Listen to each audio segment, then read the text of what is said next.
ममता, मजहब और माशूक। मध्य प्रदेश और उत्तर प्रदेश की सीमाओं को जोड़ने वाली धार्मिक नगरी चित्रकूट में यूं तो साल भर श्रद्धालुओं की आवाजाही बनी रहती है, लेकिन तीज त्योहार के दिनों में भक्तों का जो रेला यहां उमड़ता है, उसे संभालने में पुलिस प्रशासन के पसीने छूट जाते हैं। ऐसे में यदि व्यवस्था में जरा सी चूक हो जाए तो पुलिस प्रशासन के लिए समस्या खड़ी कर सकती है। लिहाजा पुलिस व प्रशासन भीड़भाड़ वाले दिनों में अपनी तरफ से पूरी कोशिश करते हैं कि व्यवस्था और सुविधाओं में कोई कमी न रह जाए। इस साल भी जनवरी के दूसरे सप्ताह से ही चित्रकूट में श्रद्धालुओं के आने का सिलसिला शुरू हो गया था, जिनका इंतजार पंडित पुजारियों के अलावा स्थानीय व्यापारी भी करते हैं।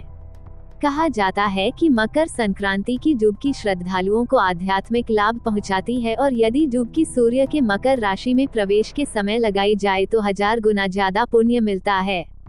14 जनवरी 2018 को मकर संक्रांति की डुबकी लगाने के लिए लाखों लोग चित्रकूट पहुंच चुके थे। श्रद्धालु अपनी हैसियत के मुताबिक लॉज, धर्मशाला व मंदिर प्रांगणों में ठहरे हुए थे। वजह कुछ भी हो, पर यह बात दिलचस्प है कि चित्रकूट आने वालों में बहुत बड़ी तादाद मामूली खाते पीते लोगों यानी गरीबों की रहती है। उन्हें जहां जगह मिल जाती है, ठहर जाते हैं और डुबकी लगाकर अपने घरों को वापस लौट जाते हैं। चित्रकूट में दर्जनों प्रसिद्ध मंदिर और घाट हैं, जिनका अपना अलग अलग महत्व है। हर एक मंदिर और घाट की कथा सीधे राम से जुड़ी है। कहा यह भी जाता है कि चित्रकूट में राम और तुलसीदास की मुलाकात हुई थी। इन्हीं सब बातों की वजह से यहाँ लगने वाले मेले में देश के दूरदराज के हिस्सों से श्रद्धालु आते हैं। मेले में आए लोग श्री कामदगिरी पर्वत की परिक्रमा भी जरूर करते हैं। लगभग 7 किलोमीटर की यह पदयात्रा करीब 4 घंटे में पूरी हो जाती है। 14 जनवरी को भी श्रद्धालु श्री कामदगिरी की परिक्रमा कर रहे थे, तभी कुछ ने यूं ही जिज्ञासावश पहाड़ी के नीचे झांका तो उनकी आंखें फटी की फटी रह गईं। इसकी वजह ये थी कि पहाड़ी के नीचे की तरफ लगे बिजली के एक खंभे पर एक लड़की की लाश लटकी थी। शोर हुआ तो देखते ही देखते परिक्रमा करने वाले लोग वहां रुककर लाश देखने लगे। पुलिस को बुलाने या सूचना देने के लिए किसी को कहीं दूर नहीं जाना पड़ा, क्योंकि भीड़ जमा होने पर परिक्रमा पथ पर तैनात पुलिस वाले खुद ही वहां पहुंच गए। पुलिस वालों ने जब खंभे पर लटकी लड़की की लाश देखी तो उन्होंने तुरंत इसकी खबर आला अफसरों को दी। कुछ ही देर में थाना नयापुरा के थाना प्रभारी पुलिस टीम के साथ वहां पहुंच गए। पुलिस लाश उतरवाने में लग गई। पुलिस कार्रवाई के चलते भीड़ ये निष्कर्ष निकाल चुकी थी कि लड़की अपने घर वालों के साथ आई होगी और खाई में गिर गई होगी। लेकिन पुलिस ने जब खंभे से लाश उतारी तो न केवल पुलिस वाले बल्कि मौजूद भीड़ भी हैरान रह गई, क्योंकि तकरीबन 11-12 साल की लग रही उस लड़की के मुंह में कपड़ा ठूंसा हुआ था। मुंह में कपड़ा ठूंसा होने पर मामला सीधे हत्या का लगने लगा। पुलिस भी यह मानने लगी कि हत्या कहीं और करके लाश यहां लाकर फेंकी होगी, क्योंकि अभी तक आसपास के किसी थाने से किसी लड़की की गुमशुदगी की खबर नहीं आई थी। चित्रकूट में लड़की की लाश मिलने की खबर आग की तरह फैली तो लोग तरह तरह की बातें करने लगे। पुलिस ने लाश को पोस्टमार्टम के लिए भेज दिया। अगले दिन पोस्टमार्टम रिपोर्ट आ गई, जिसमें बताया गया कि उस लड़की की हत्या गला घोंट कर की गई थी।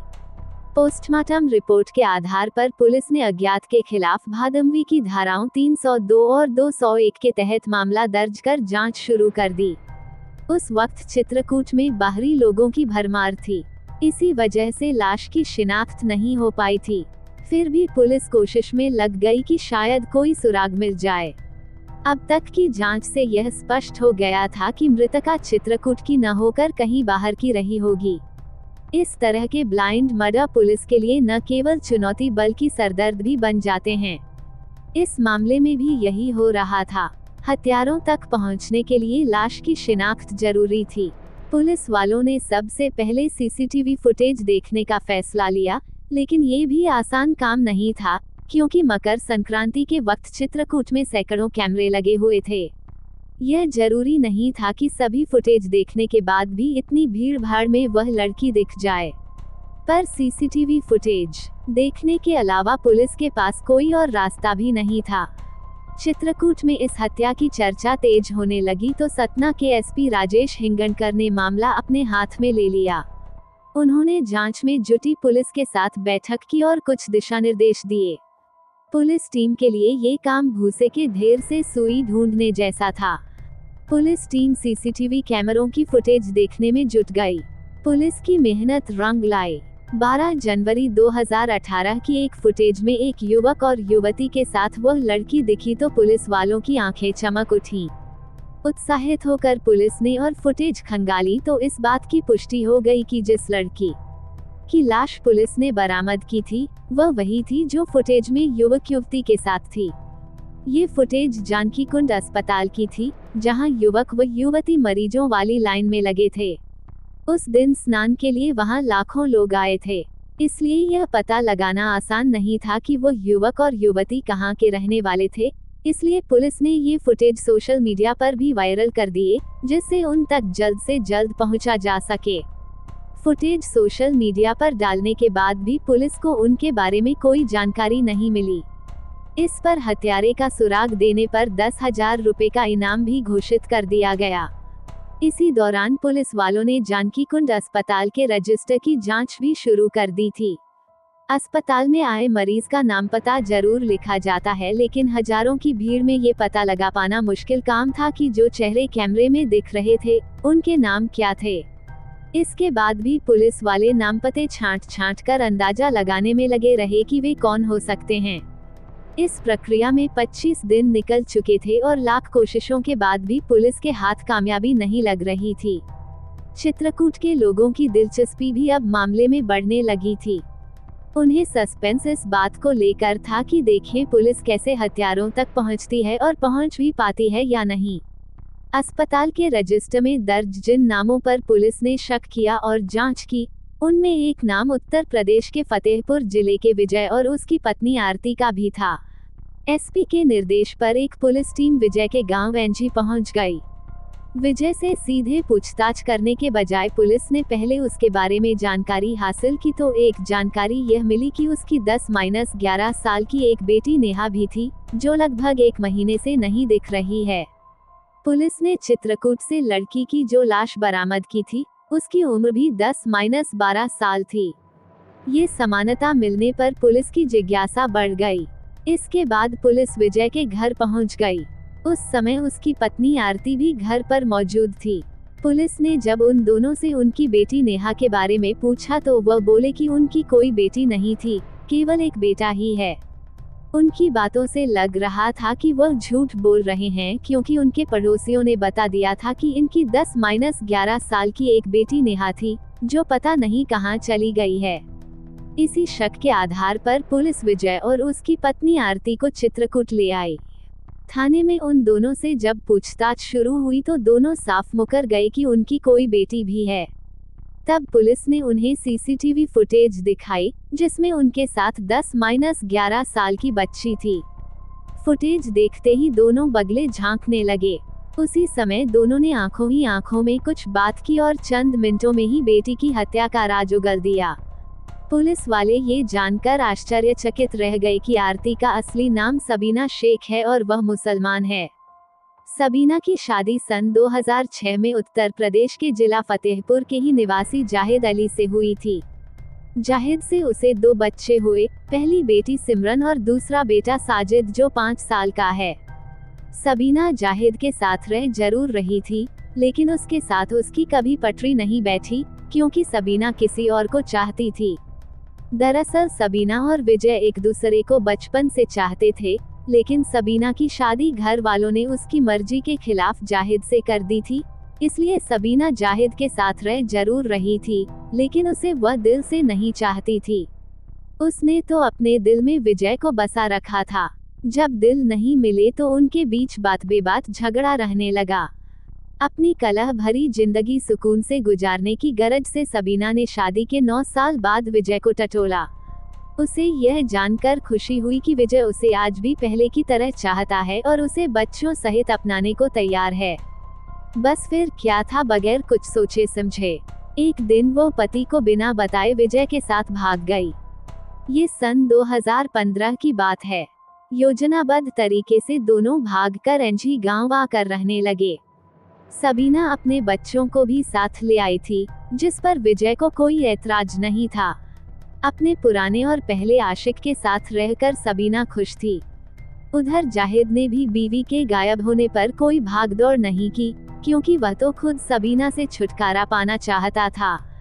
सबीना अब हिंदू के साथ रह रही थी, इसलिए उसने खुद का नाम आरती सिंह, बेटी सिमरन का नाम नेहा सिंह और बेटे साजिद का नाम बदलकर आशीष सिंह रख लिया था। नए पति के साथ खुशी खुशी रह रही सबीना को थोड़ा बहुत डर अपने मायके वालों से लगता था कि अगर उन्हें पता चला तो वे जरूर फसाद खड़ा कर सकते हैं। साजिद और आशीष ने तो विजय को पापा कहना शुरू कर दिया था, लेकिन सिमरन विजय को पिता मानने को तैयार नहीं थी। सिमरन उर्फ नेहा चूंकि 10-11 साल की हो चुकी थी, इसलिए वह दुनिया जहान को समझने लगी थी। उसका दिल और दिमाग दोनों विजय को पिता मानने को तैयार नहीं थे। आरती की बड़ी इच्छा थी कि नेहा विजय को पापा कहे। इस बाबत शुरू में तो आरती और विजय ने उसे बहुत बहलाया फुसलाया, लेकिन इस्लामिक माहौल में पली सिमरन हमेशा विजय को मामू ही कहती थी। जब इस संबोधन पर सबीना ने सख्ती से पेश आना शुरू किया तो वह सिमरन के इस मासूमियत भरे सवाल का कोई जवाब वह नहीं दे पाई कि आप ही तो कहती थी कि ये मामू हैं, अब इन्हें पापा कैसे कह दूं? मेरे अब्बू तो दूसरे गांव में रहते हैं। इससे विजय और सबीना की परेशानी बढ़ने लगी थी। वजह मामू और अब्बा के मुद्दे पर सिमरन बराबरी से विवाद और तर्क करने लगी थी। दोनों को डर था कि यह उजड़ और बातूनी लड़की कभी भी उनका राज खोल सकती है, क्योंकि गांव में कोई इनकी असलियत नहीं जानता था। अगर गांव वाले सच जान जाएंगे तो धर्म के ठेकेदार इनका रहना और जीना मुहाल कर देते। जब लाख समझाने और धमकाने से भी बात नहीं बनी, यानी सिमरन विजय को पिता मानने को तैयार नहीं हुई, तो खुद सबीना ने विजय को इशारा किया कि इससे तो अच्छा है कि सिमरन का मुंह हमेशा के लिए बंद कर दिया जाए। विजय भी इसके लिए तैयार हो गया।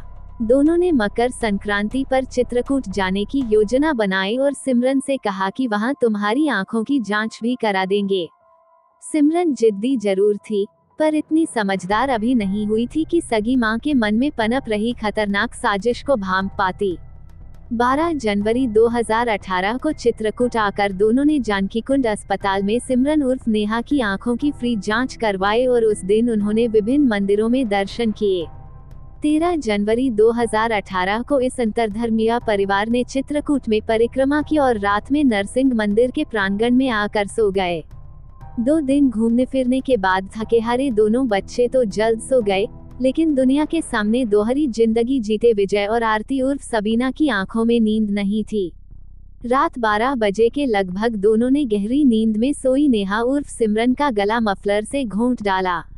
उसके मर जाने की तसल्ली होने के बाद दोनों ये सोचकर लाश को झाड़ियों में फेंक आए कि सिमरन की लाश को जल्द ही चीलकोए और जानवर नोच कर खा जाएंगे और उनके जुर्म की भनक किसी को भी नहीं लगेगी। लाश खाई में गिराने के बाद वे दोनों बेटे को लेकर गाजियाबाद भाग गए और कुछ दिन इधर उधर भटकने के बाद एनजी पहुंच गए। पहाड़ी से लाश गिराते समय इत्तेफाक से नेहा की लाश का बायां पांव खंभे में उलझ गया और लाश लटकी रह गई। 9 फरवरी 2018 को जब सारे राज खुले तो हर किसी ने इसे वासना के लिए ममता का गला घोंटने वाली शर्मनाक वारदात कहा। बात सच भी थी, जिसका दूसरा पहलू सबीना और विजय की यह बेवकूफी थी कि वे नाम बदलकर चोरी छिपे रह रहे थे। सबीना जाहिद से तलाक लेकर सीना ठोंक कर विजय से शादी करती तो शायद सिमरन भी विजय को पिता के रूप में स्वीकार कर लेती, पर इसे इन दोनों की बुजदिली ही कहा जाएगा कि धर्म और समाज के दबाव से लड़ने के बजाय उन्होंने एक मासूम की हत्या करके अपनी जिंदगी खुशहाल बनने का ख्वाब देख डाला। कथा संकलन तक दोनों जेल में थे।